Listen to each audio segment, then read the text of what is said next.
श्री शिवाय नमस्तुभ्यम। हर हर महादेव। आप सबको पता है कि पूज्य गुरु जी की कथा गंडई छत्तीसगढ़ में चल रही है और पूज्य गुरु जी ने अपनी आज की कथा में प्रदोष और शिवरात्रि के दिन किया जाने वाला गमले वाला उपाय बताया है। पूज्य गुरु जी ने कहा कि कल प्रदोष और शिवरात्रि की बहुत ही प्यारी सी तिथि है, जिस दिन आपको गमले में शिवलिंग बनाने वाला उपाय जरूर करना चाहिए। इससे आपकी सारी मनोकामनाएं पूरी होगी।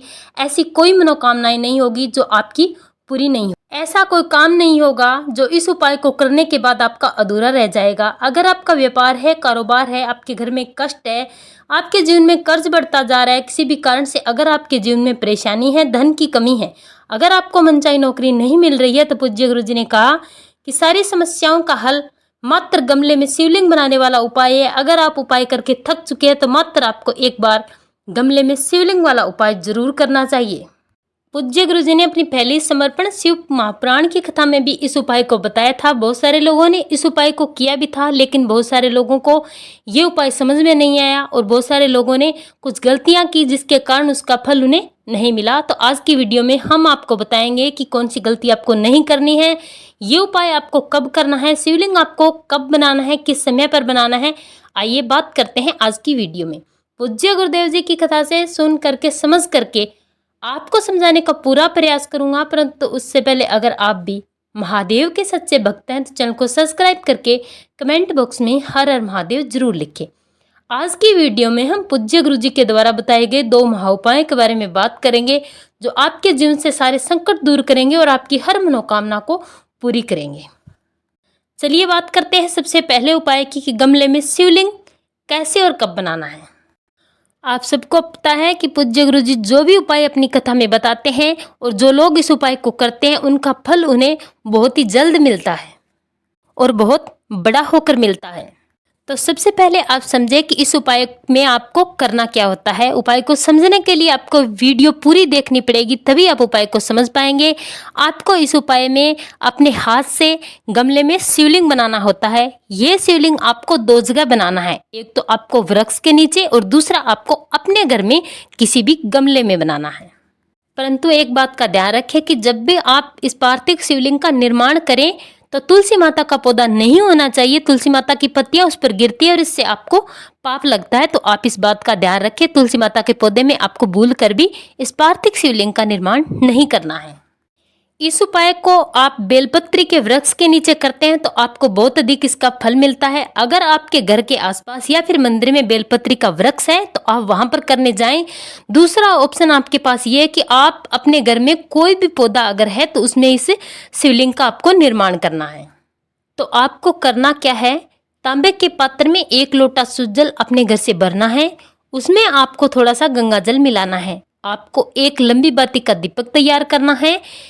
उस दीपक में आपको गाय माता का घी भरना है और साथ में आपको पूजन की सारी सामग्री लेनी है। जैसे आप शिवलिंग की पूजा करते हैं वो सामग्री आपको ले लेनी है, जो भी आपके घर में उपलब्ध है। इसे लेकर आपको चले जाना है या तो बेलपत्री के वृक्ष के नीचे, नहीं आप अपने घर में कोई भी पौधा है तो उसके नीचे चले जाएं, उसके पास चले जाएं।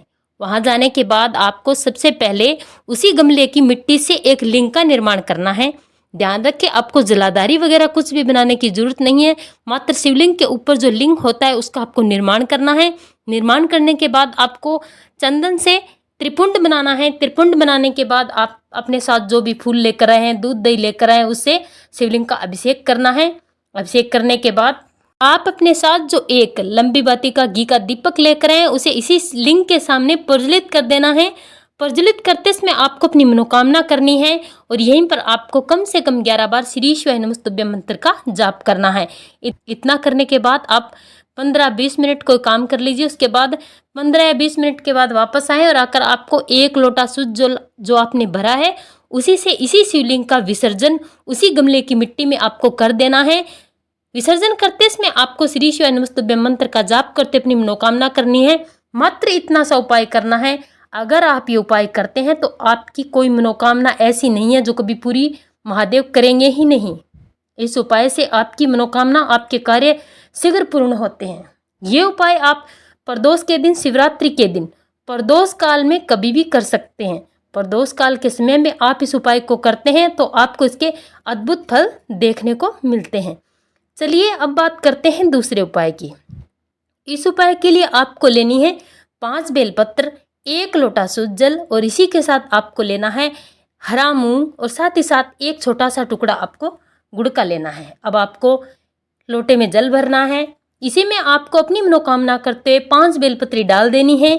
साथ में आपको 1 मूंग का दाना या फिर 11 मूंग के दाने इसी पात्र में डाल देने हैं। साथ ही साथ आपने जो गुड़ का टुकड़ा लिया है वो उसमें डाल देना है और इसे लेकर आपको चले जाना है महादेव के मंदिर में। सबसे पहले इस उपाय के फायदे जान लीजिए। अगर आपकी कोई मनोकामना है जो पूरी नहीं हो रही है, आपको मनचाही नौकरी नहीं मिल रही है, अगर आपने एग्जाम दे दी, आपका रिजल्ट आने वाला है, तो भी आप इस उपाय को कर सकते हैं।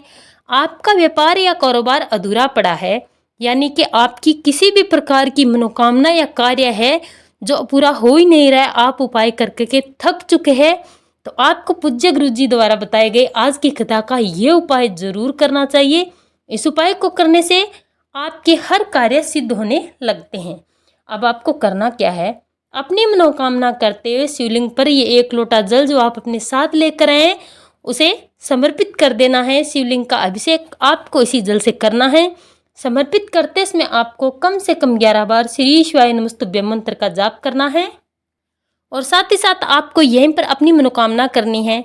जैसी भी आपकी मनोकामना है, जिस भी कार्य के लिए आप ये उपाय कर रहे हैं, उसके लिए आप महादेव से प्रार्थना करें।